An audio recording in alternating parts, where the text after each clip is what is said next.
முன்னதாகவே பொழிந்து விட்டு சென்ற மழைக்கு முதல் நன்றி. அருமை நண்பர்களே, உங்கள் அனைவருக்கும் வணக்கம். இந்த தமிழ் சிந்தனையாளர் பேரவை எனக்கு முதலில் அறிமுகப்படுத்தியவர் தமிழ் தேசிய விடுதலை அமைப்பின் அமைப்பு செயலாளர் தோழர் மகிழன் அவர்கள். ஒரு முறை தியாக அவர்கள் ஒரு உரையாற்ற இருக்கிறார், நீங்கள் வாருங்கள் என்று என்னை அழைத்தார். அந்நேரம் நான் இங்கே சென்னையில் இருக்கவில்லை, அதனால் அதை அதற்கு பிறகு எனக்கு இந்த எண்ணம் மீண்டும் தோன்றவில்லை. இதை எனக்கு மிகச் சரியாக எனக்கு அறிமுகப்படுத்தியவர் தோழர் மணிசேகர் என்பவர். கோவிலம்பாக்கத்தில் இருக்கிறார்.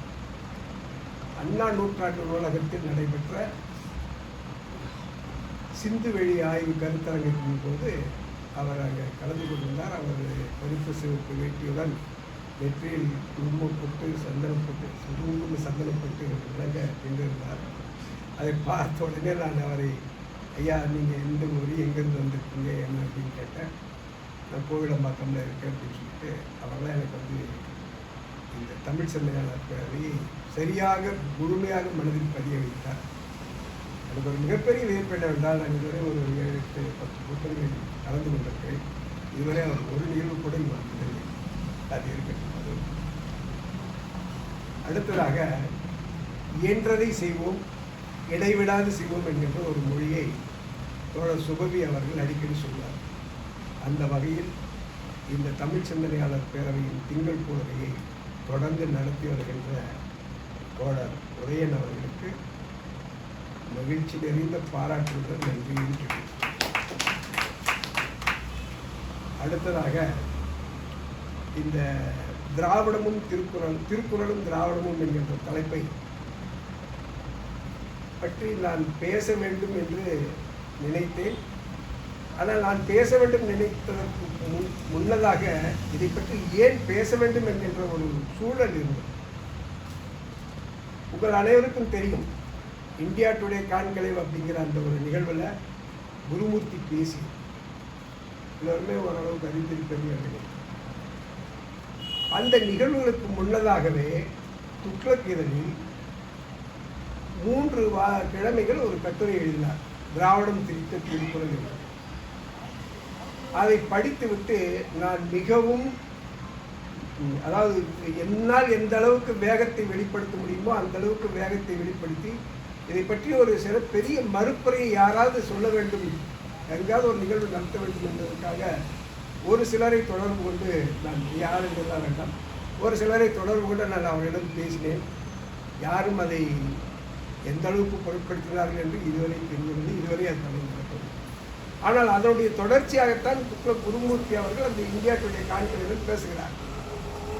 ஆக அந்த திராவிடத்தை, திருக்குறளை பார்ப்பனியம் எப்படியெல்லாம் களவாடி கொண்டிருக்கிறது, இன்னும் அது தொடர்ந்து முயற்சி செய்து கொண்டிருப்பதற்கு இன்றைய சரியான எடுத்துக்காட்டு துக்ளக் குருமூர்த்தி.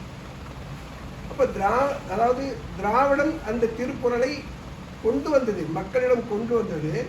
தந்தை பெரியார் அவர்கள் 1949ஆம் ஆண்டில் நடத்திய திருக்குறள் மாநாட்டுக்கு பிறகுதான் அது எளிய மக்களுக்கான நூலாக வந்தது. ஆனாலும் ஒரு காலகட்டத்திற்கு பிறகு திருக்குறள் பேசப்படவில்லை அப்படிங்கிறது தான் உண்மை. திராவிட முன்னேற்ற கழக ஆட்சி வந்த பிறகு பேருந்துகளில் திருக்குறள் எழுதப்பட்டது, வள்ளுவர் ஒட்டுமொத்தப்பட்டது, எல்லாம் சரி. ஆனால் கருத்தியல் அடிப்படையில் எந்த அளவுக்கு திருக்குறள் கொண்டு செல்லப்பட்டது என்பது ஒரு கேள்வி. அது ஒரு முதல்ல. நான் இப்போது பேச விரும்புவது எல்லாமே அந்த துக்ளக் கட்டுரையில் அந்த குருமூர்த்தி எழுதிய செய்திகளையும் அது குறித்த எல்லாம், அதாவது திருக்குறளை திராவிடம் எப்படி கொண்டாடியது, எப்படியெல்லாம் மறுமலர்ச்சி ஆக்கியது, திராவிடர் இயக்க கருத்துக்களுக்கும் திருக்குறளுக்கும் உள்ள தொடர்பு அப்படிங்கிறத பற்றிலாம் நான் பேச முடியும். துக்ளக் குருமூர்த்திக்கு மறுப்பாகத்தான் இந்த உரையை நான் அமைத்துக் கொள்கிறேன். அவர் அந்த உரையில் முதல் பேசும்போதே துவக்கத்தையே சொல்றாரு, தெய்வப்புலவர் திருவள்ளுவரையும் அவரது படைப்பான திருக்குறளையும் திராவிட அரசியல் கடத்தி சென்று திருக்குறளை பிரித்து அதற்கு எப்படி கருப்பு சாயம் பூசியுள்ளது என்பது பற்றி குறிப்பாக பேசினோம். அதாவது இந்த அலையன்ஸ் பதிப்பகம் அவங்க ஞான பூபதி அப்படிங்கிற ஒரு திருக்குறள் உரையை பதிப்பிக்க போகிறாங்க. அதுக்கு வேலை நடந்துக்கிட்டு அதை பற்றி பேசும்போது அவர் சொல்றார், பேசினோம். 1950 வரை திருக்குறளுக்கு வந்த உரைகள் 10-13ஆம் நூற்றாண்டுகளில் பரிமேலழகர், மணக்குடவர் போன்ற ஞானிகள், பேரறிஞர்கள் எழுதிய உரைகளை ஒட்டியே இருந்தன அப்படின்றார். இதுவே முதல் பிழை. திருக்குறளுக்கு முதல்ல உரை எழுதியவர்கள் அப்படின்னு எடுத்துக்கிட்டாக்கா 10 பேர். 10 பேர் தருமர், தாமத்தர், திருமலை, நச்சர், மன்னர், பரிதியார், பரிபெருமாள், கவிப்பெருமாள், மணக்குடவர், பரிமேலழகர். இதில் தருமர், தாமத்தர், நச்சர் இவர்களுடைய உரையெல்லாம் இல்லை. இவர்கள் உரை சமணம் சார்ந்ததாக சொல்லப்படுகிறது. அப்படி ஒரு குறிப்பு இருக்க ஒழிய அதற்கான சான்றுகள் கூட இல்லை. சமணம் சார்ந்ததாக இருக்கிறாங்க. சமணம் சார்ந்து உரை எழுதப்பட்டனாலே அந்த உரைகள் அழிக்கப்பட்டிருக்கலாம் அப்படிங்கிறது என்னுடைய கருத்து. அது ஒரு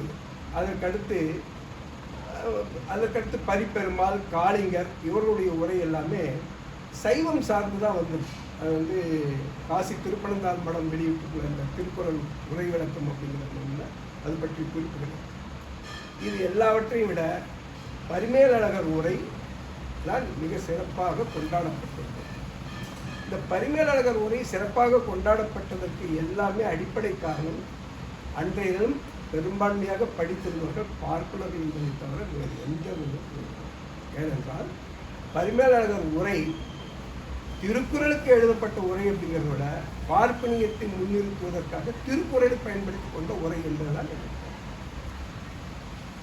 பரிமேலழகர் எத்தகைய கைமைத்தனத்தை முன்னிறுத்துகிறார் என்பதற்கு அவருடைய உரைப்பாயிரத்திலேயே சொல்லப்படுகின்ற முதல் செய்தி என்னவென்றால், இந்திரன் முதலிய இறையவர், அதாவது பரிமேலழகர் உரையோட உரைப்பாயிரம், இந்திரன் முதலிய இறையவர் பதங்களும் அந்தமிழ் இன்பத்து அழிவில் வீடும் நெறி அறிந்து எய்துதற்கு உரிய மாந்தற்கு உறுதி என உயர்ந்தோரான் எடுக்கப்பட்ட பொருள் 4. அவை அறம், பொருள், இன்பம் என்பன, வீடு என்பன. அவற்றுள் வீடு என்பது சிந்தையும் மொழியும் செல்லா நிலைமைத்தாகலின் துறவரம் ஆகிய காரண வகையால் கூறப்படுவதல்லது இலக்கண வகையால் கூறப்படமையால் நூல்களால் கூறப்படுவன ஏனை 3மே ஆகும். அதாவது அவற்றுள், இதுதான் முகாமையானது இந்த பாயிரத்தில், அவற்றுள் அறமாவது மனு முதலிய நூல்களில் விதித்தன செய்தலும் விலக்கியன ஒழிதலும் ஆகும். ஆகது ஒழுக்கம், வழக்கு, தண்டம் என 3 வகைப்படும். அவற்றுள் ஒழுக்கமானது அந்தனர் முதலிய வருணத்தார்க்கு தத்தமக்கு விதிக்கப்பட்ட பிரம்மச்சரியம் முதலிய நிலைகளிலிருந்து அவற்றிற்கு ஓதிய அறங்களின் வழுவாது ஒழுகுதல். மனு முதலான நூல்கள் இதற்காக தான் இந்த திருக்குறள் சொல்லப்பட்டது அப்படின்னு சொல்றாரு. இது எப்படி அப்படின்னா, திருக்குறளில் சொல்லப்படுவது அறம், பொருள், இன்பம் 3 தான். அதுதான் இயல்பானது, அதுதான் வெளிப்படையானது. வீடு என்பது கற்பனையானது. அதற்கும் திருக்குறளுக்கும் எந்த தொடர்புமே இல்லை. திருக்குறள் அதனால் தான் அதை பற்றி சொல்லவே இல்லை. சொல்லாத ஒன்றை இவர்களாக பரிமேலழகர் முதற்கொண்டு அதை தொடர்ந்து வருகின்ற பார்ப்பன கூட்டம் வீடு என்பதை வலியுறுத்துவதற்காகத்தான் இந்த 3ஐயும் விட்டு கட்டமைத்தார் என்று பேசுகிறார்கள். அது வீடு என்ற ஒரு நிலை இல்லவே இல்லை. அதை திருவள்ளுவர் எந்த இடத்திலும் சொல்லவும் இல்லை.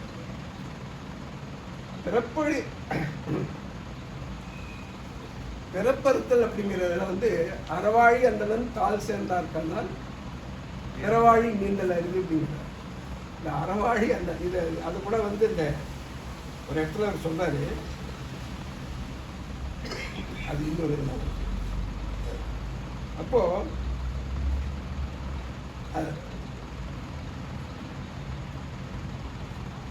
அப்படின்னு சொல்லிட்டு அதற்கடுத்து அவர் இன்னொரு எடுத்து சொல்றாரு.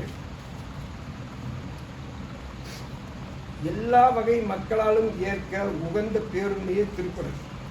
எக்காலத்திலும் ஏற்க உகந்த சித்தாந்தங்கள் அவ்வப்போதைய சமூக நிலைக்கு ஏற்ப மாறாதது நிரந்தரமானது. ஏற்க உகந்த என்பதற்கும் ஏற்க வேண்டி என்பதற்கும் மலைக்கும் மடுவுக்கும் உள்ள வித்தியாசம் இருக்கிறது. ஏற்க உகந்த என்பதற்கு ஏற்பதால் நன்மை என்று பொருள். ஏற்க வேண்டியது என்பதற்கு கட்டாயம் ஏற்க வேண்டும் என்று அழுத்தம் காட்டும் சொல்.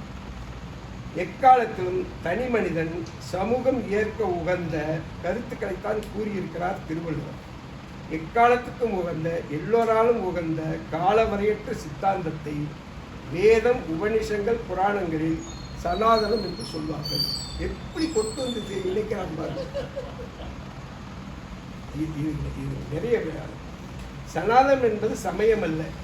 சனாதனம் என்பது இயற்கை சார்ந்த விதி. எப்படி இயற்கை சார்ந்த விதியா இருந்தா இந்த மண்ணுக்கு மட்டுமல்ல உலகளாவே எதற்கும் ஒன்றாக இருக்கணும். இந்த பிறப்பினால் வேற்றுமை காட்டப்படுகின்ற வாழ்க்கை முறை என்பது இந்த துணைக்கண்டத்தில் தான் இருக்கிறது. ஆப்பிரிக்காவில் இல்லை, ஐரோப்பாவில் இல்லை, ஆசியாவில் இல்லை, சீனத்தில் இல்லை, எதுவுமே இல்லை. அப்போ இயற்கையானதாக இருந்தால் பசி எல்லாருக்கும் ஒன்று தான். இங்கே இருக்கிறவனுக்கும் ஒன்று தான், எஸ்கிமோவுக்கும் பசி வயிற்றுல தான். அவனுக்கு வேற எங்கேயும் பசிக்கிறது இல்லை. ஆனால் அவங்க வந்து எப்படி இட்டு கட்டி கொண்டு வர்றான்னு பாருங்க. ஆக சனாதனம் என்பது இயற்கை சார்ந்த விதி. திருக்குறள் சனாதன சித்தாந்தம் என்பதே பரிமேலழகர் போன்ற பண்டைய உரையாளர்களின் கருத்து. திருக்குறள் சனாதன நூலா? முதல்ல அந்த இடத்துக்கு வருவோம். திருக்குறள் எந்த இடத்துலையுமே பிறப்பின் வேற்றுமையை வலியுறுத்துவதை அது பற்றிய சிந்தனை கூட அதற்கு இல்லை. எப்பொருள் யார் யார் வாய்க்கேட்பினும் அப்பொருள் மெய்ப்பொருள் காண்பது அறிவு அப்படிங்கிறது. கல்வி எல்லாருக்கும். தொட்டனைத்தூரும் மலர்கேணி மாந்தற்கு கட்டணைத்தூரும் அறிவுன்னு தான் சொல்லியிருக்க ஒழிய தொட்டனைத்தூரும் கல்வி பார்ப்பனருக்கு கட்டணைத்தூரும் அறிவுன்னு சொல்லலை. மாந்தர்க்குன்னு தான் சொல்லியிருக்க ஒழிய ஆணுக்குன்னு சொல்லலை. மாந்தருக்கு என்று தான் சொல்லியிருக்கிறதுல அதில் பண்டிதனுக்குன்னு சொல்லலை. எல்லோரும் படிக்கணும்னு திருக்குறள் சொல்லுது. உங்கள் சனாதன நூல்கள் ஏதாவது கல்வியை பொதுமையாக்கி இருக்கிறதா? நான் துக்ளக் குருமூர்த்தியை கேட்கிறேன். துக்ளக் குருமூர்த்தி மட்டுமல்ல, பார்ப்பன கூட்டத்திற்கு கேட்கிறேன். எந்த நிலையிலாவது சனாதனம் பொதுமையை வலியுறுத்தி இருக்கிறதா? எங்கேயுமே இல்லை. இன்னொரு செய்தி நண்பர்கள்,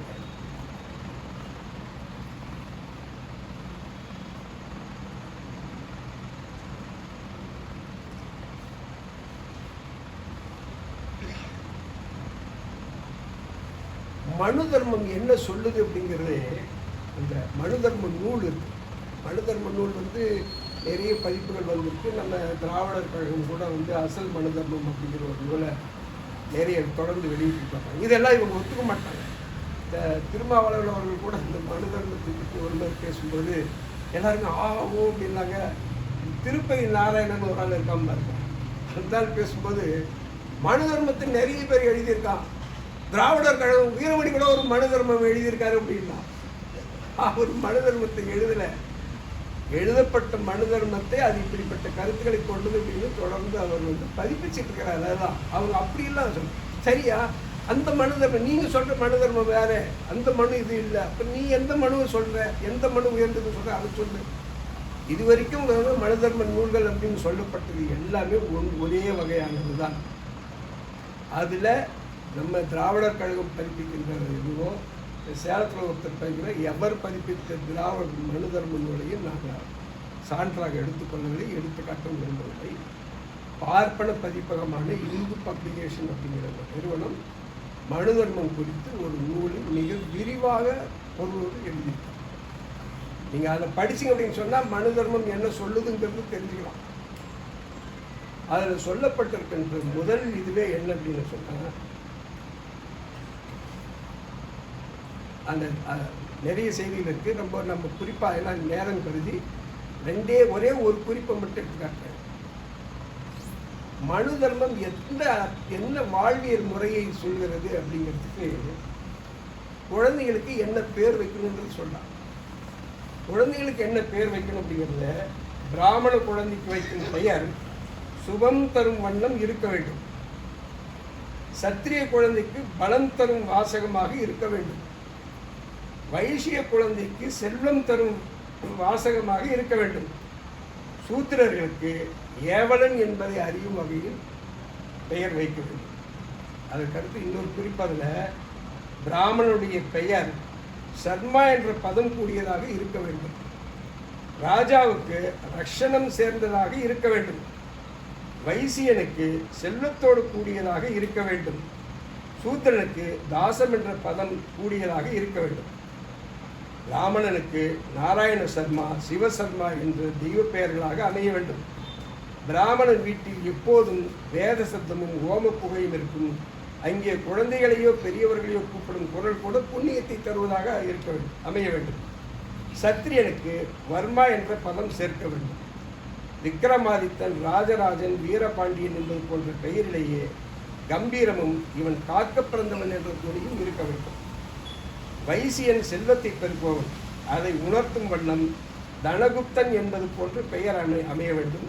வைசியனுக்கு குப்தா என்ற பதம் அல்லது பாலம் என்ற பதம் பெயரோடு சேர்க்கப்படும். சூத்திரன் பிரம்மண சத்திரிய வைசியர்களுக்கு பணிபுரிவன் என்பதால் இவன் பெயரோடு தாசன் என்ற பெயர் சேர்க்கப்படும். இதுதான் மனு தர்மத்தில் சொல்லப்பட்டிருக்கிற முகாமையான செய்தி. அதுக்கு முன்னாடியே அவன் என்ன சொல்றேன்னா, உலகம் நல்லபடியாக இயங்குவதன் பொருட்டு பிரம்மன் 4 வருணங்களை படைத்தார். 4 வருணங்களின் அடிப்படையில் படைத்தார் அப்படின்னு சொல்லிடுறாங்க. இந்த உரைகள் ஏதாவது, இந்த விளக்கங்கள் ஏதாவது திருக்குறளுக்கு பொருந்துமா? ஆனால் பரிமேலழகர் மிக அழகாக அதுக்காக தான் எழுதப்பட்டது அப்படின்னு சொல்லி அது சொல்லப்பட்டதன் மூலம் பார்ப்பனர்கள் திருக்குறளை காப்பாற்றிக் கொண்டார்கள். பார்ப்பனர்கள் மட்டுமல்ல, பண்டிதர்கள் அப்படிங்கிறது எல்லாருமே பெரும்பான்மையானவர்கள் இந்த மேல்தட்டு சமூகத்தை சேர்ந்தவன். அவன் தான் படித்தவன் அதையே திரும்ப சொல்லிக்கலாம்.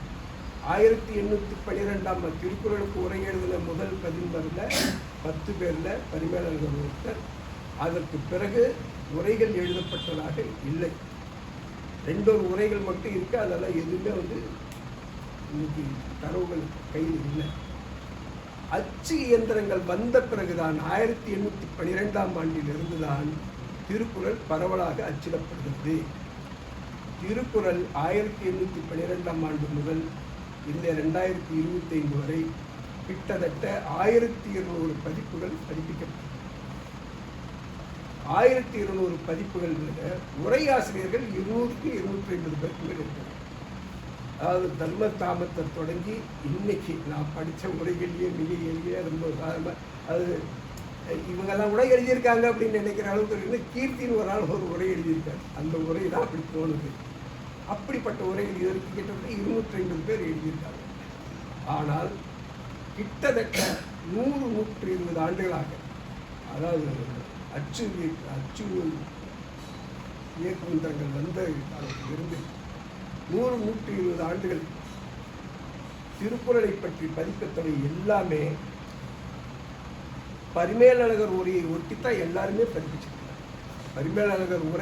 பரிமேலழகர் உரைக்கு இன்னொரு உரை. அதில் வைமுகோ அப்படிங்கிற ஒரு தமிழறிஞர், அவருக்கு முன்ன சரவண பெருமாள் ஐயர்னு ஒருத்தர், அவர் இந்த திருத்தணியை சேர்ந்தவர் தான். அவர் தான் பதிப்பிச்சு அந்த உரையை எழுதியிருக்கார், அது பதிப்பிச்சிருக்கிறார். அவர் தான் முதல் 1835 அவர் பதிப்பித்த 3வது பதிப்பில் திருவள்ளுவர் சரித்திரம் அப்படின்னு ஒன்றை திணிக்கிறார். அந்த திருவள்ளுவர் சரித்திரம் அப்படின்னு திணிக்கிற அந்த இடத்துல தான் திருவள்ளுவர் ஆதி என்கின்ற புலைச்சிக்கும் பகவன் என்கிற பார்ப்பனருக்கும் பிறந்தவர் அப்படின்னு எல்லாம் கட்டுக்கதைகளை கற்பிக்கிறார். அவர் தான் வாசுகிங்கிற மனைவியை கற்பிக்கிறாரு. அவர் தான்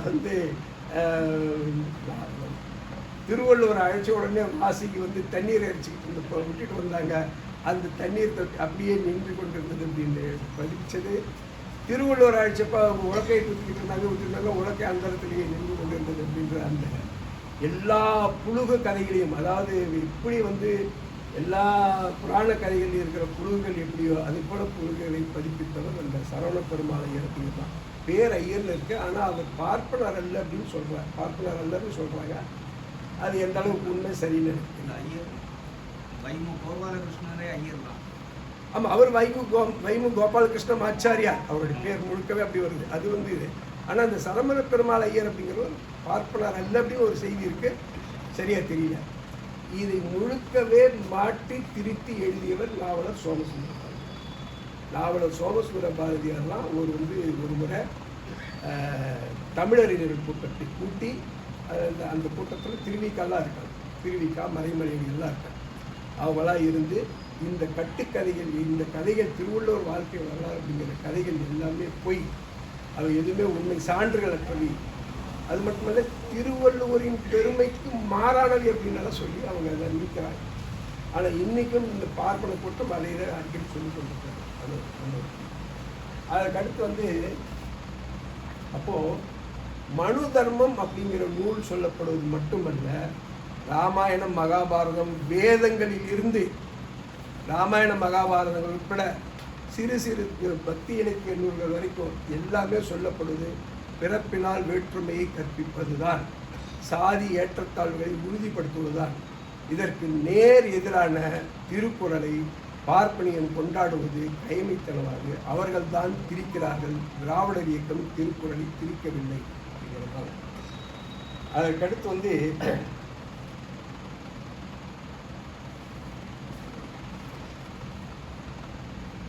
திருக்குறளை திராவிடர் இயக்கம் கையில் எடுத்தப்போ இவர் சொல்றாரு ஒரு செய்தி. குறிப்பாக வெள்ளையர்கள் ஆரிய திராவிட பிரிவினைவாதத்தை தூண்டிய பிறகு இன உணர்வு காரணமாகவும் இன உணர்வு அரசியல் ஆன பிறகும் வெளிவந்த திருக்குறள் உரைகள் வக்கிரமான மாறுதல்கள் ஏற்பட்டன அப்படிங்கிறார். வக்கிரமெல்லாம் இவன் எழுதின உரையில தான். திராவிடர் இயக்கம் எழுதின உரையில எந்த விதமான உரையிலும் வக்கிரம் கிடையாது.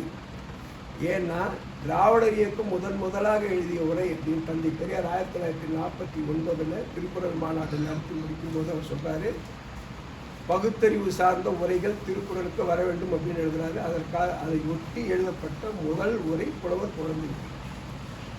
அவர் சில சொற்களுக்கெல்லாம் விளக்கம் கொடுக்குறாரு. அதுதாங்க, அதாவது இப்போ ஆதி பகவன் அப்படின்னா, பகவன்னா இவன் உடனே என்ன சொல்றான், பகவான் அப்படிங்கிற அந்த வடமொழி சொல்லிலிருந்து எடுத்துக்கிட்டு ஆதி பகவன் அப்படின்னு. ஆக பகவன் அப்படிங்கிறது பகவானா பகலவன் அப்படிங்கிறதுடைய இலக்கண குறிப்பா அப்படிங்கிறதெல்லாம் இருக்கு. இது குறித்தெல்லாம் புலவர் குழந்தை உட்பட நிறைய பேர் ஆய்வு செய்து எழுதியிருக்கிறார்கள். இந்த ஆய்வுகளுக்கெல்லாம் இந்த துக்ள குருமூர்த்தியோ இல்லை இந்த பார்ப்பன கூட்டமோ எந்த விளக்கமும் தருவதில்லை. மறுக்கிறது துணிவு இருந்தால் மறுத்து சொல்லுங்கள். அது எப்பொழுதுமே அந்த பார்ப்பன இயக்கம் செய்ததில்லை, பார்ப்பன கூட்டம் செய்ததில்லை, காவி கூட்டம் செய்ததில்லை. அப்படியெல்லாம் சொல்லிட்டு அதுக்கு அடுத்து இதாக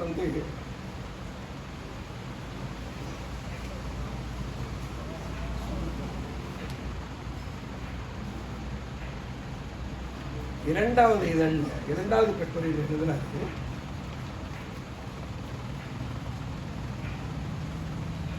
கடந்த நூற்றாண்டில் திருவள்ளுவரை ஆரியர் என்றும் திருக்குறளை தங்கத்தட்டில் வைத்த மலம் என்றும் பழித்த திராவிடவாதிகள் திராவிட நாடு கொள்கையை காற்றில் பறக்கவிட்ட பிறகு அதுவரை தமிழையோ திருக்குறளையோ திரும்பி கூட பார்க்காத அவர்கள் தமிழிடம் சரணடைந்து திருவள்ளுவரையும் திருக்குறளையும் திருட ஆரம்பித்தார்கள் அப்படின்னு சொல்றார். எப்படி ஒரு பொய்ய துணிச்சல்! அதாவது 100 ஆண்டுகளுக்கு முன்ன படித்தவர்கள் குறைவு, படிக்காத பாமரர்கள் அதிகம். அவங்க கிட்ட நீங்க எதை வேணாலும் சொல்லலாம். ஒருவேளை இருக்குமோ, அவர் படிச்சு இருப்பா, அவர் சொல்றாரு, ஐயர் சொல்றாரு, பாத்தியார் சொல்றாரு அப்படின்னு அன்னைக்கு நம்பியிருப்பான். ஆனா இன்னைக்கு அப்படி இல்லை. 100க்கு 70 பேர் 75 பேர் படித்திருக்கிறோம். நுட்பமாக படித்தறியக்கூடிய ஆற்றல் மிக்கவர்கள் இன்னைக்கு நிறைய பேர் இருக்கிறாங்க. இந்த சூழலையும் அவன் துணிஞ்சு எவ்வளவு பெரிய பொய்யை கட்டமைக்கிறான் பாருங்க. திராவிட நாடு கோரிக்கை கைவிடப்பட்டது 1963. தந்தை பெரியார் திருக்குறளை கையில் எடுத்தது 1949. எந்த ஒரு நேர்மையுமே இல்லை பாருங்க. எப்படி ஒரு செய்தி கட்டமைக்கிறான் பாருங்க. சரி, அது இன்னொரு இதெல்லாம் கூட இந்த இந்தியா டுடே கான்கிளேவில் சொல்றாரு, 1994 தான் கருணாநிதி திருக்குறளுக்கு உரை எழுதினார் அப்படிங்கிறார். ஆமாம், 1996 தான் உரை எழுதினார். அதுக்கு முன்னர் திருக்குறளை பற்றி கருணாநிதிக்கு தெரியாதா? 1976 வள்ளுவர் கோட்டம் கட்டினாரே. 1976 வள்ளுவர் கோட்டம் கட்டும்போது தான் கலைஞருக்கு திருக்குறளை தெரியுமா? அதற்கு 40 ஆண்டுகளுக்கு முன்னரே முத்தாரம் இதழில் ஒரு குறளவையும் எழுதினாரே. இதெல்லாம் இந்த பார்ப்பனருக்கு தெரியாதா? தெரியும். இவனுங்க தெரிஞ்சு எப்பவுமே உண்மையை பேசவே மாட்டாங்க. அந்த காலத்துல இருந்து இன்னைக்கு வரைக்கும் அவங்களுடைய வேலை தான். அதை இன்றைக்கு எல்லா பார்ப்பனர்களிலும் தலைமை பார்ப்பனராக இந்த குருமூர்த்தி இருந்து கொண்டு இந்த வேலையை செய்து கொண்டிருக்கிறார்.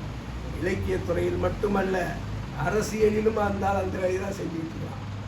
இதையெல்லாம் நாம் உணர்ந்து கொண்டு எதிர்க்க வேண்டியது கட்டாயம். அதற்கடுத்து அவர் இன்னொரு இடத்துல சொல்றாரு, 1800 அதாவது அந்த பரிமேல நகர் உரை 1812 1925 வரை பரிமேல நகர் உரைகள். இன்னொன்று சொல்றாரு, திராவிடர் இயக்கம் தான் திருக்குறளை திருத்தி விட்டது அப்படின்னு எல்லாம்.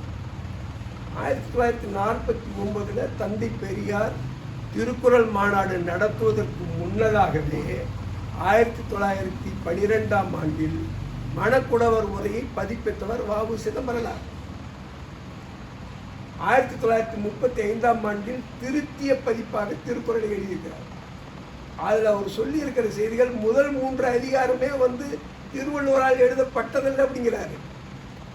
ஆனால் எனக்கு அதில் ஒரு சின்ன மாறுபாடு இருக்கு. என்ன அப்படின்னு சொன்னால், அதே திருக்குறள் நடையில தான் திருக்குறள் எந்த எழுசீர் விருத்தங்களாக எழுதப்பட்டிருக்கிறதோ அதே வடிவத்தில் தான் அந்த முதல் 3 அதிகாரங்களும் எழுதப்பட்டிருக்கிறது. அந்த முதல் 3 அதிகாரங்களின் வடிவமைப்போ கருத்தோ எந்த வகையிலும் அந்த 1300 குறள்களுக்கு மாறுபட்டதாக இல்லை.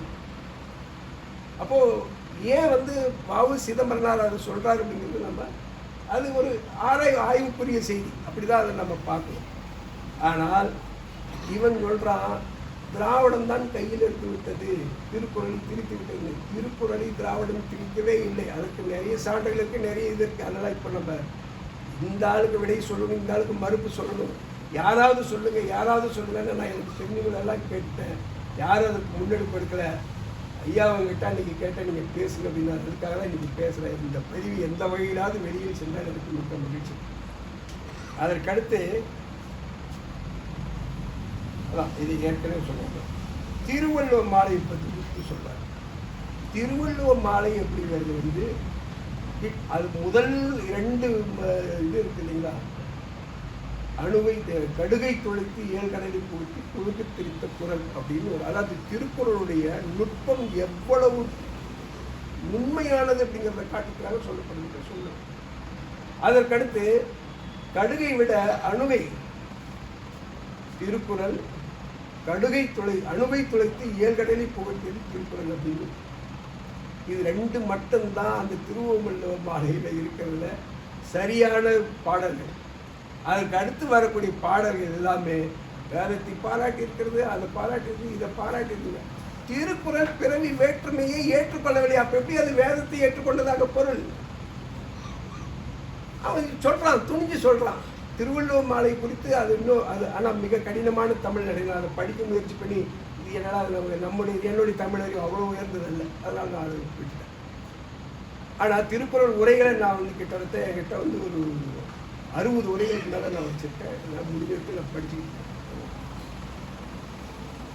ஆக வேத பொருளை திருவள்ளுவர் மாலையில் வேத பொருளை உலகோர் ஓத தமிழால் உரை செய்தார் வள்ளுவர் கொடுங்கோன் சிங்கண்ணனார் அப்படின்னு. இதெல்லாம் சொல்லிட்டு அந்த காலத்திலேயே சொல்லியிருக்கிறாங்க. அந்த காலத்திலேயே சொன்னதாக இருந்தாலும் அறிவுக்கு பொருத்தமாக இருந்தாலும் இந்த காலத்தை தமிழன் ஏற்றுக்குவான். நீ சொல்லிட்ட அப்படிங்கிறதுனால அல்ல அன்னைக்கு சொல்லப்பட்டது அப்படிங்கிறதுனால ஏற்றுக்க மாட்டான், எதிர்க்கத்தான். கேள்வி கேட்க துவங்கியாச்சு, இன்றைக்கு நேற்று அல்ல. மனோகரப்பட்டது தான் கலைஞர் ஒரு சொல்லுகிறார், இது தந்தையின் ஆணை, கடவுளின் ஆணையவே கேள்வி கேட்க துவங்கிவிட்டோம், இது என்ன அப்படின்னு. அப்படிப்பட்ட ஒரு கிட்டத்தட்ட 60-70 ஆண்டுகளாக இருக்கு இல்லைங்களா மனோகர படம் அதற்கு 30 ஆண்டுகளுக்கு முன்னே தந்தை பெரியாருக்கு துவங்கிட்டார். எல்லாவற்றையும் கேள்வி கேட்க துவங்கினார். திருக்குறளை பற்றியும் ஒரு கேள்வி கேட்கிறார். ஐயா செந்தில்குமார் அவர்கள் பேசும்போது ஒரு செய்தியை சொன்னார். பாவே மாணிக்க நாயகர் சொன்ன பிறகு திருக்குறளை அப்படியே பெரியார் ஏற்றுக்கொண்டார்கள். இல்லை, பெரியார் முதல் நூலாக திருக்குறளை ஏற்றுக்கொள்ளவில்லை. திருக்குறளை மட்டுமல்ல, எந்த நூலையுமே அவர் ஏற்றுக்கொள்ளவில்லை. ஏனென்றால் எந்த ஒரு நூலும் அப்படிப்பட்டதாக இருக்க முடியாது. கால சூழ்நிலைக்கு ஏற்ப மாறும். கால சூழ்நிலைக்கு ஏற்ப மாறாதது நிலையானது தான் பார்ப்பனர்கள் சனாதனத்தை சொல்கிறார்கள். ஆனால் தந்தை பெரியார் அந்த கருத்துக்கு மாறுபட்டவர். தெய்வம் தொழால் பொருடன் தொழுதிடுவான் பெய்யன பெய்யும் மழை அப்படிங்கிற அந்த குரலை தந்தை பெரியார் இறுதி வரை ஏற்றுக்கொள்ளவே இல்லை. புலவர்கள்லாம் எவ்வளவோ விளக்கம் சொல்லி பார்த்துட்டாங்க. கலைஞர் கூட ஒரு குறையில் சொல்லும்போது, தெய்வம் தொழாமல் கணவனை தொழுதெடுந்து பணியாற்றுகிறவர் செய்கிறவர் அவள் பெய்யன பெய்யும் மழைக்கு ஒப்பானவள் அப்படின்னு சொன்னார். நீங்க அதெல்லாம் என்கிட்ட சொல்லாதீங்க, குரல்ல என்ன சொல்லியிருக்கு நேரில் அதை சொல்லு, அப்படிதான் அவர் பேசினார். பெண் வழி சேரல் அப்படிங்கிற அதிகாரத்தை தந்தை பெரியார் ஏற்றுக்கொள்ளவே இல்லை. ஒரு பெண்ணாக இருந்து திருவள்ளுவர் திருக்குறள் எழுதப்பட்டிருந்தால் பெண் வழி சேரல் அதிகாரத்தை எழுதியிருப்பாரா அப்படின்னு கேள்வி கேட்கிறார். அதனால் தந்தை பெரியார் திருக்குறளை முற்று முழு நூலாக ஏற்றுக்கொள்கிறார். ஆனால் அந்த நூலினுடைய பல கருத்துக்களை அவர் ஏற்றுக்கொள்கிறார். இந்த குடிசெயல் வகை அப்படிங்கிறது ஒரு குறள் வரும். அந்த குறள் எனக்கு சட்டத்தை நினைவுபட மாட்டேங்குது. அதாவது உழைக்கிறவர்களுக்கு நேரங்காலம் இல்லை அப்படிங்கிற பொருள் படக்கூடிய ஒரு குறள். அந்த குறள் தான் தந்தை பெரியாருக்கு திருக்குறளையே மிக பிடிச்ச குறள். அப்படி அவர் திருக்குறளை அப்படிதான் பார்த்தார். இதுல சொல்றா பரிமேல சமஸ்கிருத நூல்களில் கூறிய சனாதன தர்மம் வர்ண தர்மம் இரண்டையும் உள்ளடக்கி உரை எழுதினார். திருக்குறளுக்கு நிகரற்ற உரை எழுதிய பரிமேலழகர் தமிழ் இலக்கணம் தமிழ் நூல்களை மட்டும் கரைத்து கொடுக்கவில்லை, அவர் சமஸ்கிருத நூல்களில் தேர்ச்சி பெற்றிருந்தார். எனவே திருக்குறளுக்கும் சமஸ்கிருத நூல்களுக்கும் இடையே இருந்த சித்தாந்த பூர்வமான தொடர்பை அவரால் காண முடிந்தது. எனவேதான் சனாதன தர்மம் திருக்குறள் இடையே உள்ள உறவை அவரால் காண முடிந்தது. இதை பற்றி பேசுறதுனாக்கா ஒரு 100 நூல்கள் எழுதலாம். பார்ப்பனியம் சொல்வதற்கும் திருக்குறள் வாழ்க்கைக்கும் இந்த வேத வாழ்க்கை சனாதன வாழ்க்கைங்கிறாங்க, அதுக்கும் தமிழர் வாழ்விற்கும் தொடர்பே இல்லைங்க. சங்ககால நூல்களில் நிறைய அப்படியே திரு வேதத்தை பற்றியும் இந்த தர்மத்தை பற்றியும் எல்லாம் எழுதியிருக்கு, சனாதனத்தை பற்றிலாம் எழுதியிருக்குன்னு அவர் சொல்றாரு. இருக்கலாம் அதாவது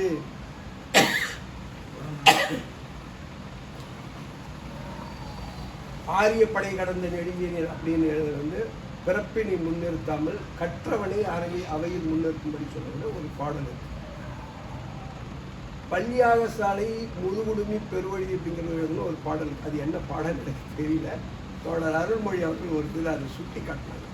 இதை ரெண்டையும் சுட்டி காட்டிட்டு அருள்மொழி சொல்றாங்க, பள்ளியாக சாலை பாண்டிய நெடுஞ்செழியன் ஆரிய படை கடந்த பாண்டிய நெடுஞ்செழியன் எழுதிய பாடல் சங்கநாத நூல்களில் இருக்கிறது. பள்ளியாக சாலை முதுகுடுமி பெருவழி எழுதிய பாடலும் இருக்கிறது. இந்த இரண்டுக்கும் உட்பட்ட இடைப்பட்ட காலம் எது? அதாவது யார் பாண்டிய மன்னன் முதல்னா பெருவழிக்கு முன்னாள்னா எந்த காலகட்டம் அப்படிங்கிறது இந்த சங்க காலங்களில் இல்லை, இடைவெளி இருக்கு. இந்த இடைவெளியை பயன்படுத்தி கொண்டுதான் துக்ளக் குருமூர்த்திகள் ரொம்ப நல்ல சொல்லியே அவர் பயன்படுத்துவார். அவர் உரையை அப்படியே நான் படிச்சிருந்தேன். சங்க பாடல்களில் ஆரிய படை கடந்த நெடுஞ்செழியன் எழுதிய பாடல் இருக்கிறது. பள்ளியாக சாலை முதுகுடுமி பெருவழி என்ற மன்னன் எழுதிய பாடலும் இருக்கிறது. இரண்டு பாடல்களுக்கு இடையேயான காலம் எது என்பது பற்றி முன்பின்னாக சரியாக வரையறுக்கப்படவில்லை. அதற்கான சான்றுகள் இல்லை, தரவுகள் இல்லை. ஏன்னா அதெல்லாம் வெறும் ஓலைச்சுவடிகள் தான், கல்வெட்டுகள் கிடையாது. திருக்குறள் அதாவது சங்ககால பாடல்கள் எழுதப்பட்ட பாடல்களிலேயே எந்த புலவனும் தன்னுடைய பெயரை எழுதி வைக்கவில்லை. இதுதான் அவர் இது இன்னார் எழுதுனது கிடையாது. பிற்காலத்தில் தொகுத்தவர்கள் தான் அந்த சங்க பாடல்கள் இருக்கக்கூடிய அந்த சொற்றொடர்களை பயன்படுத்தி அந்த பாடல்களுக்கு எழுதினவர் இன்னாராக இருக்க வேண்டும் என்றார். எழுதினவர் என்ன நினைச்சிருப்பா அப்படின்னு சொன்னா, அது இருந்தா இதை பாடினவன் இப்படி ஒரு அறிஞர், இந்த பாடல் சிறப்பாக எழுதப்பட்டதுன்னா நான் எழுதப்பட்ட பாடல் அப்படிதான். அது யார் எப்படி பாராட்டினாலும் அது எழுதினவனுக்கு தான் சேரும். அப்படின்னா தன்னுடைய பெயரை பொறுத்து வைக்க வேண்டும் என்கிறது அவங்களுக்கு இல்லை. அது அந்த சங்ககால பாடல்கள் இருக்கக்கூடிய அது சொல்லிட்டு அவங்க குருமுறை வரையறுக்கப்படும் என்ற குழப்பத்திற்குள்ளேதான் குருமூர்த்திகள் குடியிருக்கிறார்கள். குருமூர்த்திகள் குடியிருப்பதற்கு பாம்பு புற்றா தேவை. இந்த குழப்பங்களே போதும். தமிழை தொட்டாலே சனாதனம்தான் வரும் குருமூர்த்தி சொல்றார். அதை சொல்லிட்டு இதன் பிறகுதான்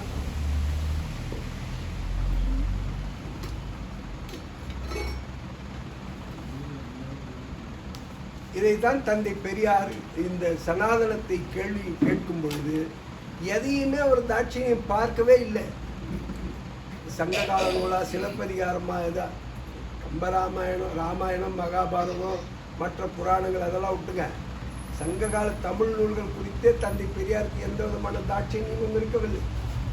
கேள்வி கேட்கறதெல்லாம் அவர் தயங்கவே இல்லை. அப்படியே 100க்கு 100 இதை ஏற்றுக்கொள்ளவில்லை.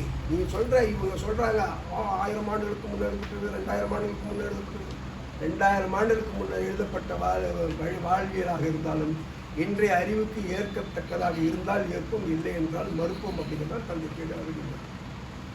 இவங்க திரும்ப திரும்ப அதையும் சொல்லியிருக்கிறாங்க. அதெல்லாம் தந்தை பெரியார் தமிழை தொட்டால் சனாதனம் தான் வரும். அதாவது இவங்க சொல்கிறான் துக்ள குருமூர்த்தி, தமிழை தொட்டால் சனாதனம் தான் வரும். தமிழை தொட்டால் சனாதனம் தான் வருமா? இருக்கலாம், சில பாடல்கள் இருக்கலாம். திருக்குறள் சங்ககால பாடல்களில் கலித்தொகையில் ஒரு பாடல், பாடல் முழுக்க எனக்கு தெரியாது, பாடல் கருத்து மட்டும் சொல்கிறாங்க. ஒரு பெண் உடன்போக்கு அப்படின்னு சொன்னால் காதலை தான் மனதிந்து வாழ விரும்பியவனோடு சென்று விடுவது. அதாவது பெற்றோர் ஏற்றுக்காமல் இருப்பாங்க அப்படிங்கும்போது அதுதான் உடன்போக்கு அப்படின்ற அந்த முறை. அது இந்த மாதிரி உடன்போக்கு ஒரு பெண் போயிட்டதில் அவர் தாய் என் மகன் எங்கே அப்படின்னு சொல்லி குழம்பி தவிக்கிறான். குழம்பி தவித்து ஒருவேளை இந்த பக்கம் போயிருப்பாங்களோ அந்த பக்கம் போயிருப்பாங்களோ அப்படின்னு சொல்லிட்டு ஒரு வழி தேடி போகும்போது எதிரில் வருகின்ற சில பெரியவர்கள், முனிவர்கள்னு சொல்கிறாங்க, அது முனிவர்களா புலவர்களா யாருன்னு தெரியல, பெரியவர்கள் பொதுவாக எடுத்துக்கணும். அவர்கள்ட்ட கேட்குறாங்க. கேட்கும்போது அவங்க சொல்கிறாங்க, மரத்தில் விளைந்த கனி மரத்துக்கும் சொந்தம் இல்லை, உரிமையானது இல்லை. செடியில் பூத்த மலர் செடிக்கு உரிமையானது இல்லை, அது இன்னொருவருக்கு தான் உரிமை. அதே போல தான் உன்னுடைய மகள் எப்பொழுதும் உனக்கானவர் இல்லை, அவர் இன்னொருவருக்கு உரியவர். அதனால் புலம்பி தவிக்காதே போ அப்படின்னு சொல்லி இந்த வாழ்க்கை முறையை எந்த சனாதன நூலாவது சொல்கிறதா? ஒன்று. இன்னொரு பாடல், யாயும் யாராகியரோ எந்தையும் நுந்தையும் எம்முறை கேளீர், ஞானும் நீயும் எவ்வழி அரிதும் செம்புளப் பெயல் நீர் போல அன்புடை நெஞ்சம் தாம் கடந்தனவே அப்படிங்கிறாங்க. சனாதனத்துக்கு இடமில்லையா? இதுல இயற்கையான இயல்பான வாழ்க்கை முறை. இந்த வாழ்க்கை முறையை தான் சங்ககால நூல்கள் பெரும்பாலானவை சொல்லியிருக்கின்றன. அந்த சங்ககால நூல்களை அழித்தொழித்து விட்டு மறைத்து விட்டு பரிமேலழகர் உரையும் ராமாயணமும் மகாபாரதமும் இந்த சமூகத்தில் என்று இந்த தமிழர் வாழ்வில் என்று திணிக்கப்பட்டதோ அன்றுதான் தமிழர் வாழ்வு வீழ்ந்தது. இன்றைக்கு எப்படி மீண்டும் தூக்கி நிறுத்திவிட வேண்டும் என்பதற்காக குருமூர்த்தி பார்ப்பனர்கள் துடித்துக் கொண்டிருக்கிறார்கள். அப்படி இந்த உரையை சொல்லிட்டு அடுத்ததா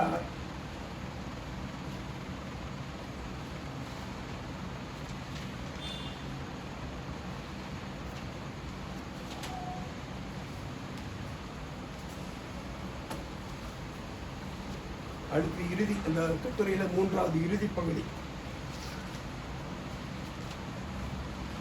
1921 முதல் 1921 1930ஆம் ஆண்டுகளில் 6 உரைகள் என்று ஆரம்பித்தது 1951 1960களில் 24ஆக உயர்ந்தது.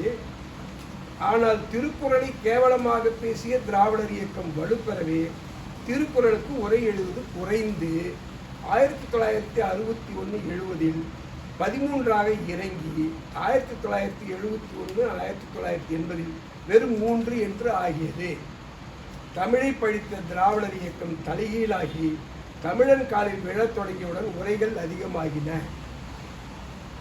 எவ்வளவு முரண் பாருங்க. அடுத்த வரியிலேயே 1971-80 உரைகள் எழுதப்படவே இல்லையா. தமிழை படித்த திராவிடர் இயக்கம் தலைகீழாகி தமிழின் காலில் விழத் தொடங்கியது. இப்போ ஏற்கனவே சொல்லும்போது என்னைக்கு திராவிடத்தை கைவிட்டாங்களோ அதற்கு பிறகுதான் ஒரு திருக்குறளை கையில் எடுத்தாங்க அப்படிங்கிறா. இப்போ 1980 ஓடி வரலாம். எவ்வளவு முரண்கள் பாருங்க. அது சரி. 1981 1990 24ஆக உயர்ந்து 1990 2000 2006 23 உரைகள் வர இதுவரை 200க்கும் மேலான உரைகள் வந்திருக்கின்றன. கிட்டத்தட்ட இது ஒரு சரியானது. அதாவது எனக்கு தெரிந்து 250 270 உரைகள் தான். பதிப்புகள் நிறைய, பதிப்புகள் கிட்டத்தட்ட 1000 பதிப்பு 1200 பதிப்புகளுக்கு மேலே வந்திருக்கு. திருக்குறள் தெரிவுரைன்னு எழுதின 3000 எழுதின உரை இருக்கு இல்லைங்களா, அந்த உரை சைவ சித்தாந்த பதிப்பகத்தில் திருநெல்வேலி தென்னிந்திய சைவ சித்தாந்த பதிப்பகம் அந்த அமைப்பு நொடிஞ்சு போச்சு இப்போ. ஆனால் திருக்குறள் மட்டும் விடாமல் பதிப்பிச்சுக்கிட்டு வர்றாங்க.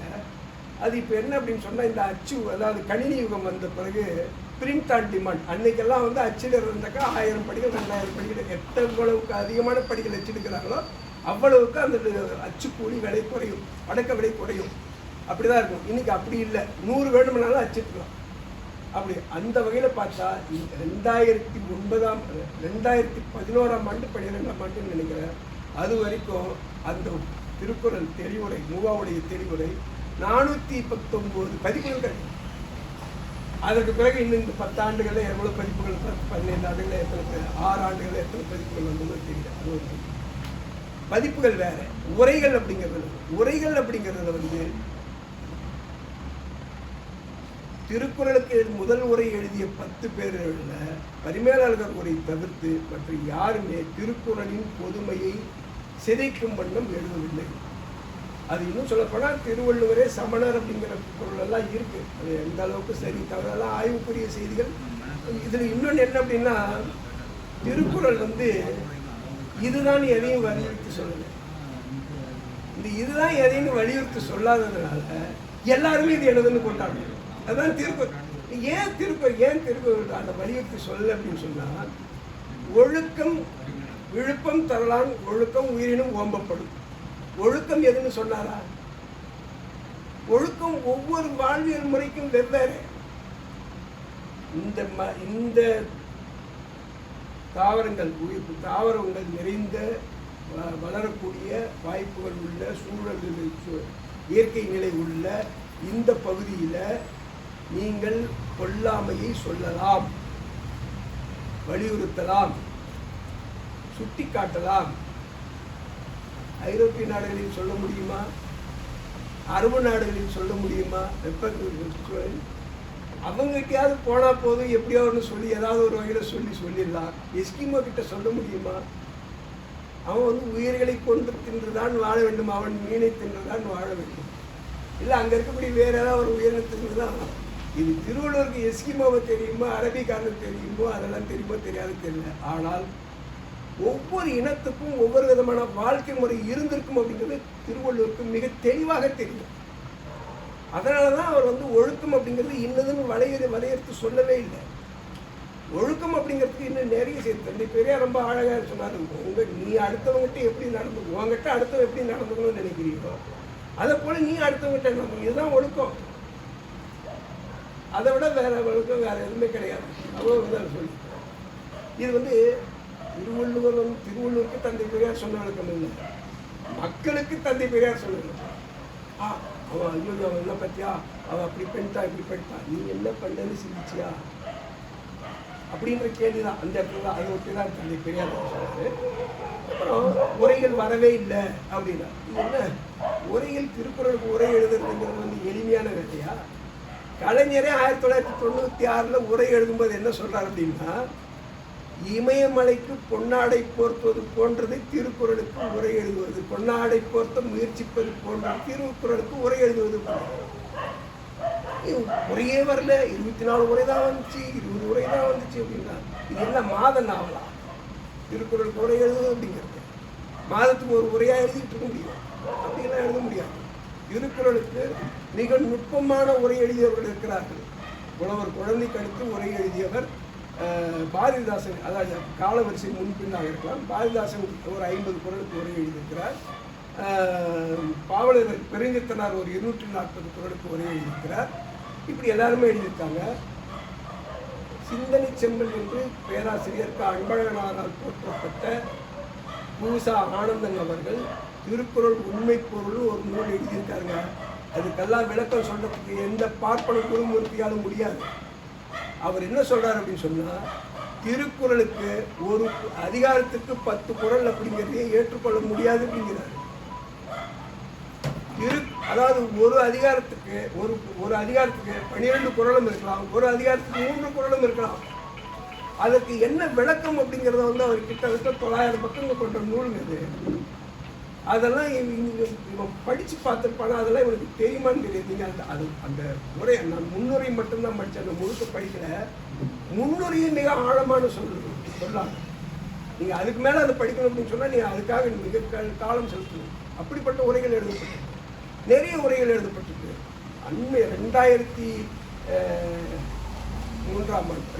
ஆண்டு திருக்குறளுக்கு ஒரு உரை வந்து, திருக்குறள் புதிய உரைன்னு நினைக்கிறாங்க, தலைப்பு என்னன்னு தெரியல. எனக்கு பேராசிரியர் தருமபுரியில் இருக்கிற ஒரு தமிழ் பேராசிரியர், அவர் மூவரதாசனார், பேராசிரியர் அன்பழகனாருடைய பச்சைப்பன் கல்லூரியில் அவருடைய மாணவர். அவர் திருக்குறளுக்கு ஒரு உரை எழுதியிருக்கிறார், பெரியாரியல் சார்ந்த உரை. இப்படி பல உரைகள் வந்திருக்கிறது.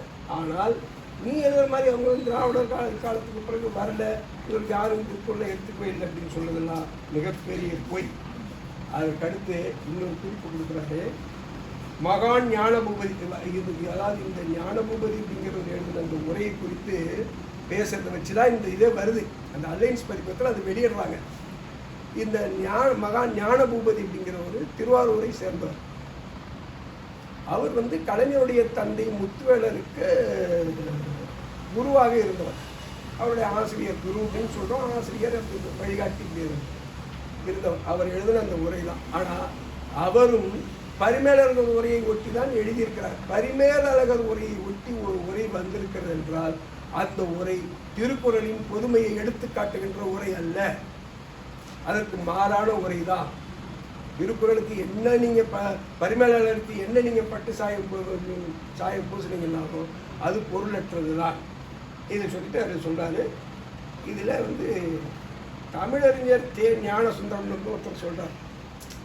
அவர் வந்து தே. ஞானசுந்தரம்.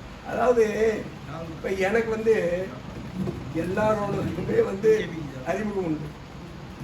நான் வந்து இந்த பாரதிய ஜனதா கட்சியில் இருக்கக்கூடிய இந்த நாராயணன் திருப்பதி, இந்த மதுரை பேராசிரியர் சீனிவாசன், இவங்களோடெல்லாம் எப்படியாவது அவங்களுடைய எண்ணு வாங்கிடுவேன். நான் அவங்ககிட்ட அவங்க பேசுகிறத வச்சுட்டு நான் பேசுவேன். அவங்ககிட்ட நீங்கள் இப்படி பேசுகிறீங்க, இது தவறு அப்படின்னு சொல்லிட்டுலாம் பேசுவேன்.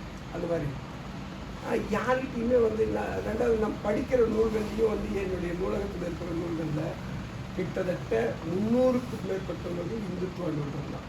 கம்பராமாயணம், ராமாயண, மகாபாரதத்தில் இருந்து துக்ளக் சோழ இந்து மகாசமுத்திரத்தில் எல்லா நூல்களும் எனக்கு எல்லாத்தையும் படிக்கிறதுல எனக்கு எந்த விதமான வழியை வச்சுக்கணும். ஆனால் அந்த தே. ஞானசுந்தரம் இல்லை, அவருக்கு பரிமேலழகர் உரையை தவிர வேறு எது. இன்னும் சொல்லப்போனால் அவருக்கு திராவிடர் இயக்கத்தவர்னாலே ஆகாது, பெரியாருனாலே பிடிக்காது. நீ எப்படியா நீ ஒரு தமிழறிஞனா இருக்க முடியும்? 2019ஆம் ஆண்டு பெரியாரிய உணர்வு கூட்டமைப்பின் சார்பில் திருக்குறள் மாநாடு நடத்தணும். அந்த திருக்குறள் மாநாட்டில் வந்து திருவள்ளுவர் ஆண்டுகள் அடைவுகள் அப்படின்னு ஒரு நூல் தொகுப்பு பெருஞ்சித்தனாருடைய மகன் கோயிலன் அவருடைய தலைமையில் தான் அந்த குழுவில் நானும் ஒருத்தன். அதில் வந்து அதுக்கு கட்டுரைகள் எழுத சொல்லி அவர்கிட்ட கேட்டப்போ பெரியார் பேர் சொல்லிலாம் கேட்டீங்கன்னாக்கா நான் அதை கொடுக்க மாட்டேன். அதுக்கப்புறமா வேறொருத்தர் மூலமாக அவருடைய எண் வாங்கிறதுக்காக நான் முயற்சி பண்ணேன். இருங்க நான் அவரை கேட்டுட்டு சொல்கிறேன் அப்படின்னு. கொடுக்காது அப்படின்னு பெரியாரிஸ்ட் திமுககாரங்க கொடுக்காது அப்படின்னு. சரி போட்டு நமக்கு அதை பற்றி ஒன்று நான் அவர் ஒரே ஒரு முறை தான் பார்த்தேன். அது எப்படிப்பட்டவர்கள் திருக்குறள் படித்தவனாக இருந்தால் அடுத்தவனை நீ மதிக்கணும். கருத்து மாறுபாடு உள்ளவனாக இருந்தாலும் அவன் என்ன கருத்து சொல்கிறான்னு கேட்கணும். அது சரியா தவறான்னு நீ சிந்திச்சு பார்க்கணும். சரியா இருந்தால் ஏற்றுக்கணும், தவறாக இருந்தால் சொன்னவனுக்கு திருப்பி சொல்லணும். இது இல்லைன்னா நீ என்ன தமிழறிஞர்? தே. ஞானசுந்தரம் தமிழறிஞர்லாம் நான் ஒத்துக்கிறது தயாரில்லை. ஏன்னா இவன் அவரை அப்படியே பெருசாக பெரிய கொண்டாடுறோம். அது ஒரு பக்கத்தில் இது எல்லாத்தையும் விட முகாமையானது என்ன அப்படின்னு சொன்னால், இந்த துறையில் அவர் எழுதியிருக்கிறது 100 ஆண்டுகளாக, அதாவது பெரியார் திராவிடர் இயக்கம் வந்த பிறகு கேள்வியெல்லாம் வந்த பிறகு பரிமேலழகருடைய வந்து திரித்து மறைத்து எதிர்த்து தான். திரித்து மறைத்துலாம் பேசல, அவர் என்ன சொன்னாரோ அதெல்லாம் தான்.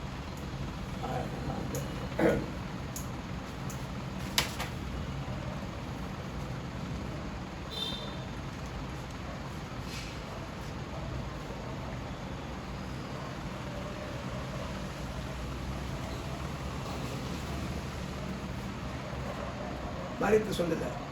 இப்போ வந்து ஒவ்வொருத்தரும் புதுசாக வந்து பரிமேலழகர் வரைக்கும் நிறைய பேர் பரிமேலழகர் வரைக்கும் நிறைய பேர் விளக்கம் எழுதியிருக்காங்க. இப்போ ஒருத்தர் சி ராஜேந்திரன் அப்படின்னு சொல்லிட்டு அவர் இந்த வருவாய்த்துறையில் பணியாற்று அவர் எனக்கு கொஞ்சம் அறிமுகம். அந்த 2019 திருக்குறள் மாநாட்டின் போது தான் எனக்கு அவர் அறிமுகம் பண்ணார். வருவாய்த்துறையை சேர்ந்தவர், திருக்குறளில் மிகவும் ஈடுபாடு உள்ளவர். திருக்குறள் தொடர்பாக நீங்கள் எதை கேட்டாலும் நீங்கள் அவர்கிட்ட போய் கேளுங்க, தெரிஞ்சுக்கலாம் அப்படின்னு சொல்லி சொன்னார். அவர்கிட்ட போனால் அவர்கிட்ட பேசினா பண்பாளர் தான், அதில் தான் நம்ம மறுக்க முடியாது. ஆனால் கருத்து வந்து ஒரு பரிமேலழகர் வரைய ஆஹா ஓன்னு கொண்டாரு. அதை வந்து இவர் வந்து இந்த இடத்துல போய் சொல்கிறார்.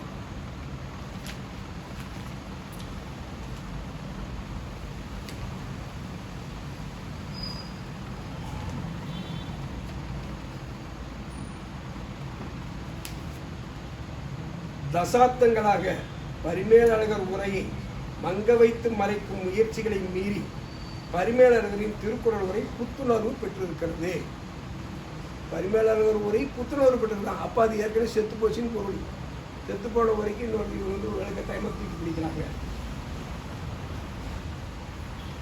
2018 மாமலருக்கும் பரிமேலழகர் என்ற அந்த 3 பகுதிகளை எழுதி வெளியிட்ட வருவாய் அதிகாரி சி ராஜேந்திரன் பரிமேலழகரின் விளக்க உரையை ஆவேசம் கொண்டு கரைத்து கொடுத்து தேர்ச்சி பெற்றனர்.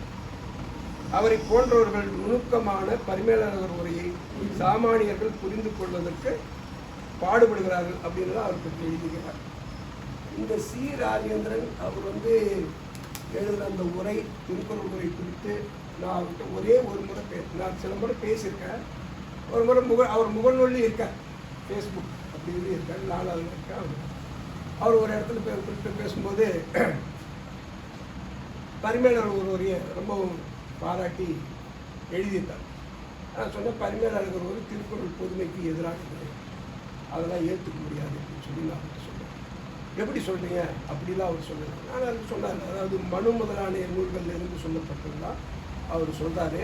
ரெண்டாவது வந்து திருக்குறளில் சொல்லப்படுகின்ற அறம் வேறு, சனாதன நூல்களில் சொல்லப்படுகின்ற தர்மம் வேறு.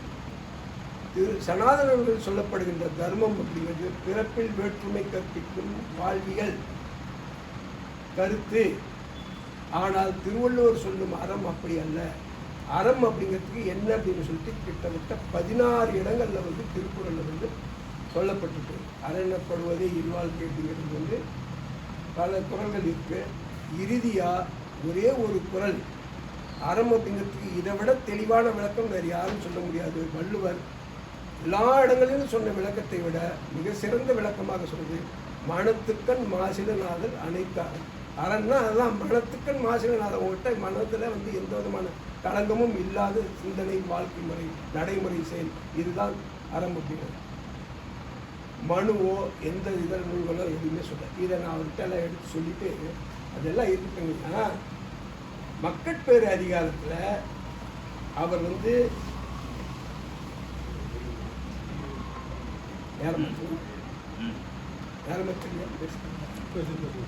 மக்கட்பேறு அதிகாரத்தில் மக்கட்பேறு அதிகாரம் அப்படிங்கிறது தான் வழங்கப்பட்டிருக்கிறது. அதற்கு விளக்கம் இவர் என்ன சொல்றாருன்னா, பரிமேலழகர் புதல்வரை பெறுதல் அப்படின்னு சொல்றாரு. அதாவது இருபிறப்பாளர் மூவரானும் இயல்பாக இருக்கப்படும் கடன் மூன்றனுள் முனிவர் கடன் கேள்வியானும் தேவர் கடன் வேள்வியானும் தென்புலத்தார் கடன் புதல்வரை பெறுதலானும் அல்லது இருக்கப்படாமையில் அக்கடன் இருத்தற் பொருட்டு நன்மைகளை பெறுதல் அப்படின்னு சொல்றாரு. அதாவது வந்து இந்த பார்ப்பன சனாதன நூல்களில் வகுக்கப்பட்ட வாழ்க்கை முறை, அதாவது வந்து பெண்ணை பெற்றவனுக்கு சொர்க்கம் கிடையாது, அவனுக்கு பிறவி பேர் கிடையாது. இதுதான் சனாதனம். ஆண் குழந்தையை பெற்றிருக்கும். அதனால தான் ஆணுக்குத்தான் உபநயனம் பண்ணுறான், பெண்ணுக்கு உபநயனம் கிடையாது. பெண்ணுக்கு திருமணமே உபநயனம், கணவனுக்கு சேவை செய்வதே வேள்வி, பெண்ணுக்கு சொல்லிட்டான். ஆண் தான் ஆண் குழந்தை. இது புதல்வர்களை பெறுதல் அப்படின்னு தான் சொல்கிறாரு. மக்கட்பேர் அப்படின்னு சொன்னால் ஆண் பெண் எதுவாக இருந்தாலும் ஒன்று தான். இதை நீங்கள் ஏற்றுக்கிறீங்களான்னு நான் அவர்கிட்ட கேட்டேன். இல்லை, நான் அது ஏற்றுக்கல அப்படிங்கிறீங்க. உங்களுடைய பாமரருக்கும் பரிமேலழகர் நூலில் நீங்கள் இதை எழுதியிருக்கிறீர்களா அப்படின்னு அவர் அன்னிலிருந்து நீங்கள் இருக்கிறத சொல்லலாம். நான் அதில் தனிப்பட்ட முறையில் அவருக்கு மறுபடியும் அவருக்கு பேசும்போது கேட்டேன்.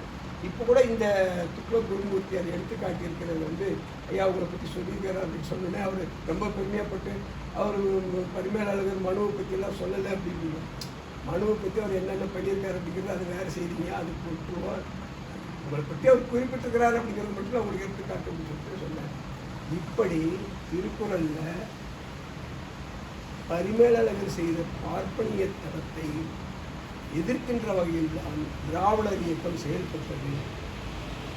புலவர் குழந்தை உரையில் இருந்து பேராசிரியர் பேசு கோவிந்தநாசனார் உரையில் வரைக்கும் பாரதிதாசன், பாவலர் பெருஞ்சித்தனார், பூசா ஆனந்தன் இவருடைய உரை எல்லாமே பெரியாரிய சிந்தனையின் அடிப்படையில் எழுதப்பட்டதுதான். பெரியாரிய சிந்தனையில் எழுதப்பட்டது அப்படிங்கிறத விட திருக்குறளின் பொதுமையை விளக்கின்ற வகையில் ஏற்பட்டதுதான். திருக்குறளின் பொதுமையை சனாதனம் ஏற்பதில்லை அப்படிங்கிறது உறுதிப்பட்டு இறுதியாக 2 செய்தி மட்டும் சொல்லியிருக்காங்க. அவர் சொல்றாரு,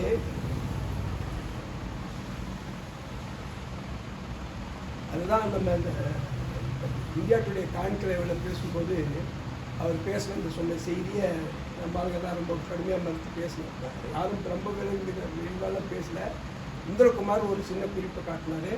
அதுக்கடுத்து 2 பேசினாங்க. தோழர் அருள்மொழி தான் வந்து அதுக்கு ஒரு சின்ன குறிப்பை தான் அப்படின்னா ஏற்கனவே படிச்சு காட்டினீங்களா, அந்த ஒரு சின்ன குறிப்பை தான் அப்படின்னா நான் அவங்ககிட்ட இன்னைக்கு பேசுகிறேன். அம்மா நீங்கள் அதை பற்றி கொஞ்சம் விரிவாக பேசணும்னு சொல்லிட்டு சரி பார்க்குறது.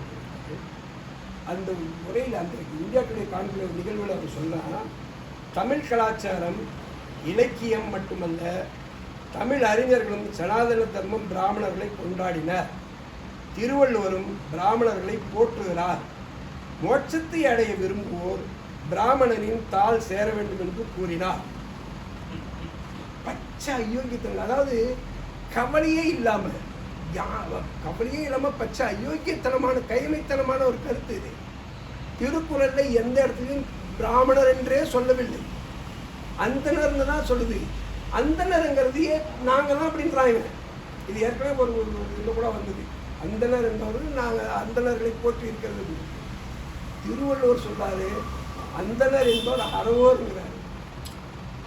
அப்ப எப்படி நீங்க பார்ப்பனர் வருவீங்க அந்த இடத்துல?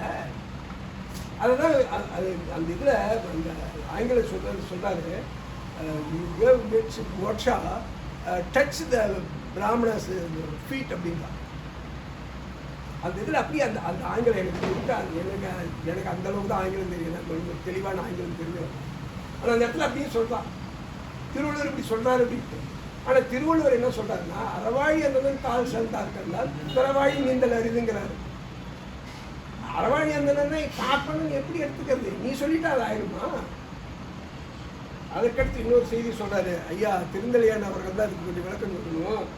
தொல்காப்பியர் தனது இலக்கணத்தை, அது பாணினியின் இலக்கணத்தை அடிப்படையாக கொண்டது, உருவாக்கி 4 வேதங்களிலும் புலமை பெற்ற அதங்கோட்டாசானிடம் கொண்டு சென்று அவரின் ஒப்புதலோடு பாண்டிய மன்னனின் சபையில் சமர்ப்பித்தார். அதாவது தமிழின் தொடக்கமே வர்ண தர்மத்தோடு ஆரம்பமானது, அது மட்டும் அப்படின்றாரு. தமிழின் தொடக்கம் தொல்காப்பியம் இல்லை. தொல்காப்பியத்திலே சொல்ல எண்மனார் புலவர் அப்படின்னு சொல்லிட்டு பல இடங்களில் சுட்டி காட்டுறாரு. அப்போ அதுக்கு முன்னாடி 100கணக்கான புலவர்கள் தமிழில் பேசியிருக்கான், தமிழில் எழுதியிருக்கான். அப்போ எப்படி நீ இது சொல்ற? அந்த மாதிரி இதில் தான் ஆரம்பமானதுன்னு தொல்காப்பியத்தில் வர்ண தர்மத்தை வடிவத்து சொல்லப்பட்டிருக்கா? ஆனால் இவன் சொல்றான் கண்டிப்பாக இருக்கிறதுக்கு வாய்ப்பு இல்லை. அதுக்கடுத்து இன்னொரு செய்தி சொல்றேன். வேள்வி வரும், அந்த வேள்வியும் விருப்பங்கிறது வரும். படை வீரர்கள் போர் தொடுத்து வரும்போது வெற்றி பெற்று வர்றவங்களுக்கு வேள்வியோடு கவிலையும் அப்படின்னு வரும். அதாவது விருப்பத்தோடு கவிலைங்கிற பசுவை கொடுத்தாங்க. அதுதான் ஒரே செய்தி. இப்போ இது வந்து என்ன சொல்றாங்க? அரசு அதுதான் சொல்றேன். ஆனால் வாழ்க்கை முறையில் அது உண்டு ஒரு அளவு. அதாவது வந்து வாழ்வியல் முறையில் அது உண்டு. எப்படின்னு சொன்னால், இப்போ ஒரு அலுவலகம் எடுத்துக்கிட்டாலே தலைமை அதிகாரி, அதுக்கடுத்து நிர்வாகி, அதுக்கடுத்து அப்புறம் கடைநிலை ஊழியர்கள் இருப்பாங்க. இது எல்லாமே அவருடைய கல்வி, அறிவுத்திறன் இதன் அடிப்படையில் வந்து எதுவுமே பிறப்பின் அடிப்படையில் வந்தது அல்ல. அவன் வந்து யாராக வேணாலும் இருப்பான். இதுக்கெல்லாம் இன்னும் நிறைய செய்திகள், இந்த பார்ப்பன கூட்டம் எப்படியெல்லாம் கொண்டாடுது, இந்த ஆர்எஸ்எஸ் அமைப்பு போல்வால்கர் என்று அவர் சொன்ன எல்லா செய்திகளும் எதன் அடிப்படையிலானதுக்கெல்லாம் நிறையா சான்றுகள் அவங்க சொன்னது இதிலேருந்தே சான்றுகள் இருக்கு அப்படின்னு சொன்னார். அதற்கடுத்து பெரியார் வந்து சனாதனத்தை தான் கொண்டாடுகிறது எதிர்த்தார் என்றால் அதை இருந்தாலும் ஒத்துக்கிறான். பெரியார் அதெல்லாம் சொல்றாரு.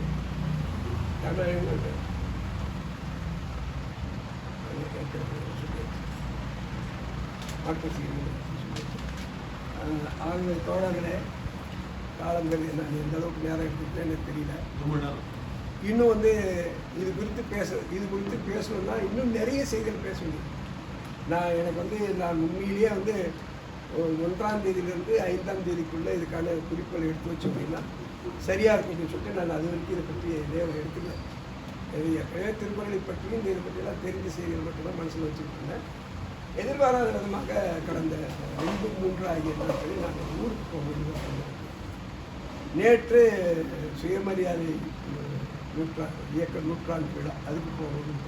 கிட்டத்தட்ட 3 நாட்கள் என்னால் வந்து இதுக்கான தரவுகளை ஒழுங்குபடுத்த முடியல.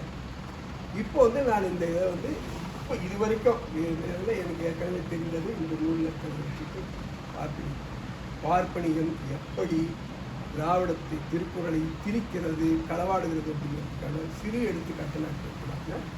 திராவிடம் இவன் சொல்றான், தமிழை பழித்த திராவிடம்னு ஒரு இடத்துல சொல்றான். திராவிடம் எப்பொழுதுமே தமிழை பழிக்கவில்லை. தந்தை பெரியாரும் தமிழை பழிக்கவில்லை. தமிழ் காட்டு மிராண்டி மொழி என்று சொன்னார், மறுக்கவில்லை. அவரும் மறுக்கல, யாரும் மறுக்கல. ஏன் சொன்னார் அப்படிங்கிறத சொல்லி நீ அதுக்கு விளக்கம் சொல்லு. பெரியார் காட்டு மிராண்டி மொழின்னு சொன்னது தவறு அப்படிங்கிறதுக்கு அவர் சொன்ன காரணங்களும் நீ அதுக்கு விளக்கம் சொல்லு. அந்த அறிவு நேர்மை இந்த பார்ப்பன கூட்டத்திற்கு இருக்கிறதா, காவி கூட்டத்திற்கு இருக்கிறதா? இல்லவே இல்லை. அதற்கடுத்து புலவர் குழந்தையோ அதற்கடுத்து எழுதிய உரைகள் எதுவுமே திருக்குறளின் பொதுமைக்கு எதிரானதல்ல.